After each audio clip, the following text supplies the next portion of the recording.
Hey team, I'm Dave and I'd like to welcome you to my channel. If this is the first time that we're meeting, I'd like to welcome you and just to let you know that I produce boxing tutorials and boxing coaching tips and tricks. So if you like the sound of that, hit that subscribe button, hit the bell next to it, and you'll be notified every time we post a video.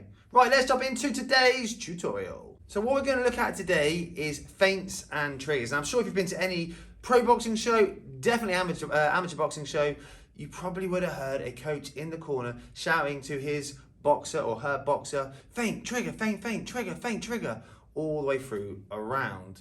Does the boxer understand what the coach is saying? Do you understand what the coach is saying? Well, in this video, we're going to break it down. What a feint is, what a trigger is, why you do them, and how you do them.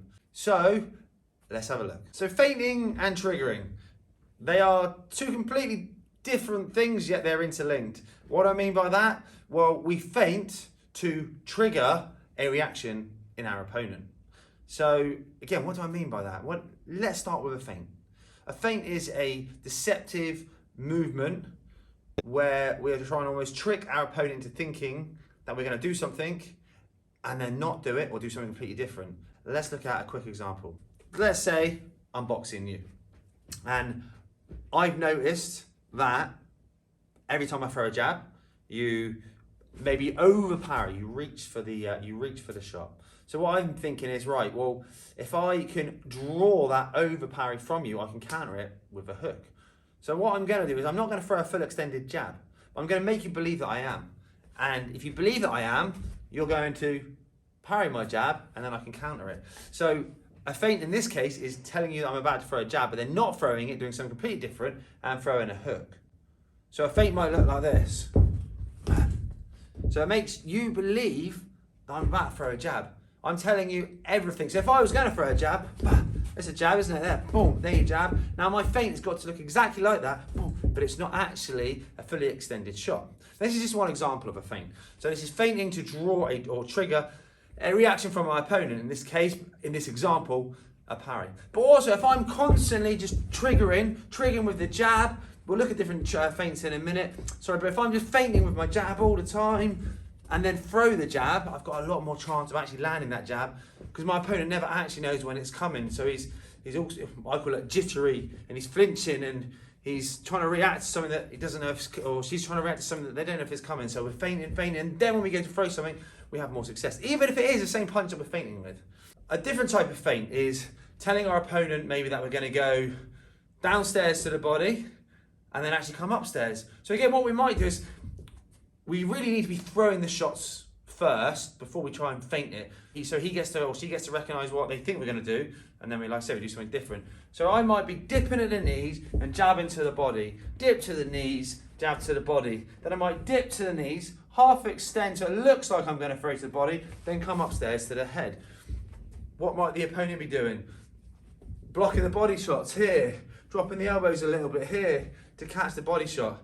And as we go down and dip the knees, our opponent will drop here, hands will drop from the chin, boom, then we can pop one upstairs, score the point. There's loads of different ways you can use feints, there's loads of different ways you can use triggers, and we're going to have a look at those shortly. But that is why we feint. Some people call feints triggers, like I keep doing, but like I say, we feint to trigger a reaction. So let's actually look at now how we trigger. So we've kind of touched on a few little triggers, but let's break down triggers completely.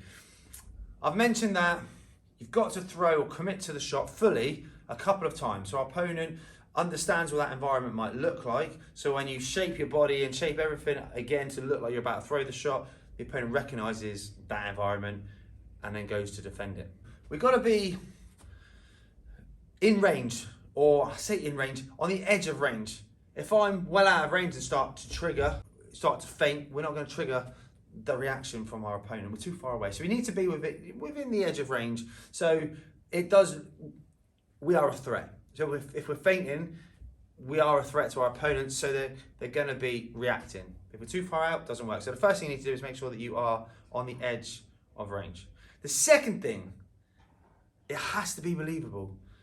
There's no point feinting and it not look believable because you're not going to trigger the reaction, and I see that quite a lot. So you'll see some of the kids are thinking that this is a feint, but that's not a feint. and maybe helping you set distance, maybe blind your opponent briefly, but it's not actually a feint because you don't throw your jab like this, do you? So the feint we're looking at the moment is going to be a lead hand feint. So we've got to be believable. So first off, on the edge of range. Secondly, got to be believable. And then all of a sudden, boom, then we throw the shot. So it's got to be believable. If we don't trigger a reaction, it's not believable. Too far out, or we're not actually making it a believable trigger. Doesn't always have to be the lead hand. Doesn't always have to be the hand that comes out. It can be a foot feint. I'm stepping in and out, so it could be a foot feint. It could be a shoulder feint. Where we combine the foot and a little bit of the shoulder together to make it look like we're about to throw a shot. Again, this is all lead hand. It could be the rear hand, where we just drop the weight to the lead foot and almost look like we're going to throw that right hand. Then actually, boom, we've set up for maybe a lead hand shot. We've sort of talked about it. Dip the knees, go to the body with a jab, or the rear hand with the jab. Again, feinting here, to then come back upstairs. We can even feint with that hook, boom, then throw the rear hand. So we can really be quite clever with the feints that we're doing. Just throw the shots first, so your opponent thinks you're about to do something, and then switch it into something completely different.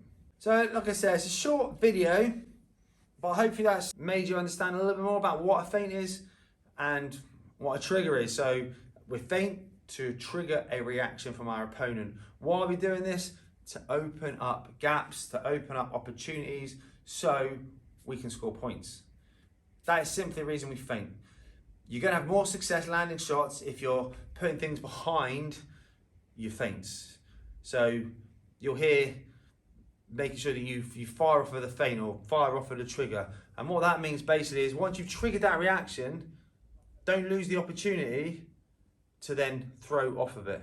So if you've feinted a good jab and they've reacted, however that is, and you've missed your opportunity then because you haven't thrown anything after, it's a waste of that feint and trigger. You don't have to feint, you don't have to throw up every single feint. We sort of say to our guys, 2 or 3 feints and you've got to be thinking about throwing something then. After 2 or 3 feints, if nothing's happened, we've got to move the feet, reset, go again, and maybe try a different kind of feint, otherwise it's going to lose its effectiveness. So 2 or 3 feints, boom, let your hands go, or reset the feet and go again. Make sure the feints are believable, and then obviously making sure that we're firing off of our feints, firing off of our triggers.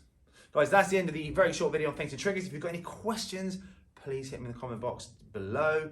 Before you leave, if you've got something from this of value, hit the subscribe button. Please hit the thumbs up. It helps us spread the love across YouTube. And I look forward to catching you on the next video.